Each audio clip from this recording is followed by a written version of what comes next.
नमस्कार, सत श्री अकाल, आदाब। मैं विवेक कुमार मीणा वीएन के हब में आपका स्वागत करता हूं। और हमने जो लास्ट टॉपिक पढ़ा था उसमें संयोजन और वियोजन अभिक्रिया के बारे में पढ़ लिया था। और वियोजन अभिक्रिया के अंदर हमने कुछ वियोजन पढ़े थे, जैसे कि ऊष्मीय वियोजन, प्रकाशीय वियोजन। उन्हीं में से एक था जल का वैद्युत अपघटन यानी विद्युतीय वियोजन, जो तीसरा एग्जाम्पल था। उसके ऊपर आपका जो एक डायग्राम वाला जो टॉपिक है वो आने की पॉसिबिलिटी है।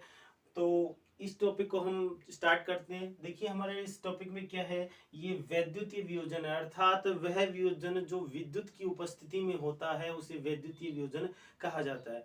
और इस अभिक्रिया को समझने के लिए हमने क्या करा, एक डायग्राम है जो आपको डायग्राम यहाँ पे दिखाई दे रहा होगा। इस डायग्राम के माध्यम से हम जल के वैद्युतीय वियोजन के बारे में व्याख्या करेंगे, समझने का प्रयास करेंगे।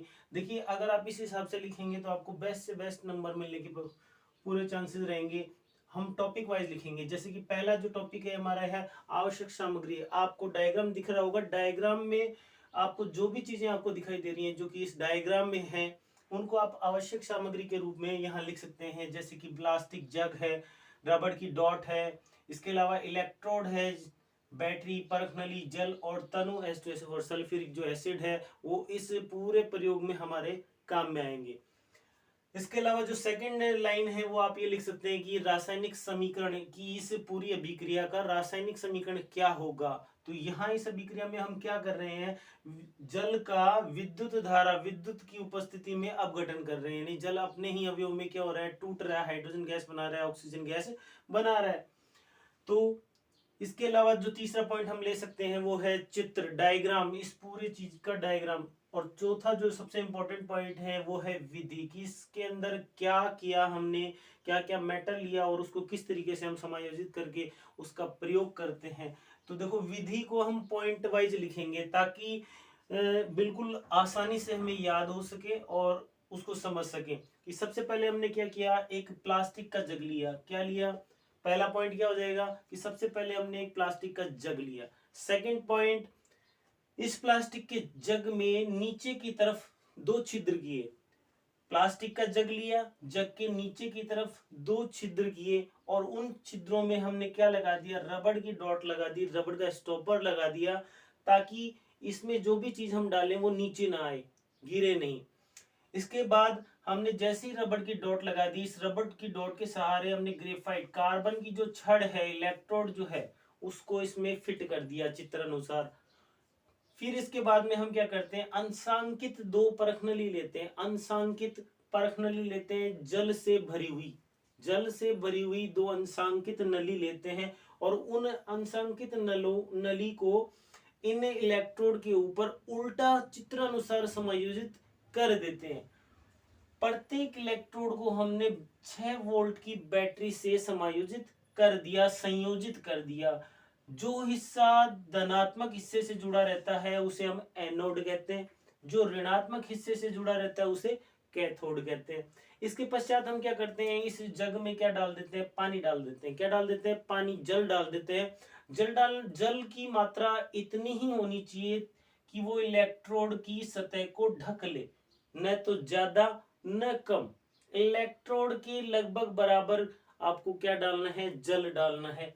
उसके बाद हम क्या करते हैं, इस 6 वोल्ट की बैटरी की सहायता से इस जग में या इस पूरे प्रक्रम में क्या है, इलेक्ट्रोड में विद्युत धारा प्रवाहित करते हैं। अब जैसे ही विद्युत धारा प्रवाहित करेंगे, प्रवाहित करने से ठीक पूर्व हम क्या करते हैं, तनु H2SO4 लेते हैं और उसकी कुछ बूंदे इसके अंदर डालते हैं। डालने के तुरंत पश्चात हम क्या कर देते हैं, स्विच ऑन कर देते हैं और इस पूरे विलयन में क्या हो जाती है, विद्युत धारा प्रवाहित हो जाती है। जैसे ही इसमें विद्युत धारा प्रवाहित हो जाती है, प्रवाहित होने के पश्चात क्या होता है, ये जो अंशांकित नली है इसमें यहाँ यहाँ बुलबुले से उठते दिखाई देते हैं। देखो ध्यान से देखिए, ये जो इलेक्ट्रोड लगी हुई है, इलेक्ट्रोड के ठीक ऊपर यहाँ पे बुलबुलों के रूप में हमें दोनों परख नली में समान रूप से बुलबुले उठते हुए दिखाई देते हैं। और ये बुलबुले किस चीज के होते हैं, देखो लास्ट में ये जो पॉइंट है ये तो हमने विधि में पढ़ लिया, और लास्ट जो पॉइंट है वो है निष्कर्ष। निष्कर्ष क्या निकला कि जैसे ही हमने इस पूरे प्रक्रम में 6 वोल्ट की बैटरी की सहायता से इसमें इलेक्ट्रिसिटी या विद्युत धारा प्रवाहित करी, तो प्रवाहित करते हैं क्या हुआ, इलेक्ट्रोड में क्या निकलने लगे, बुलबुले निकलने लगे।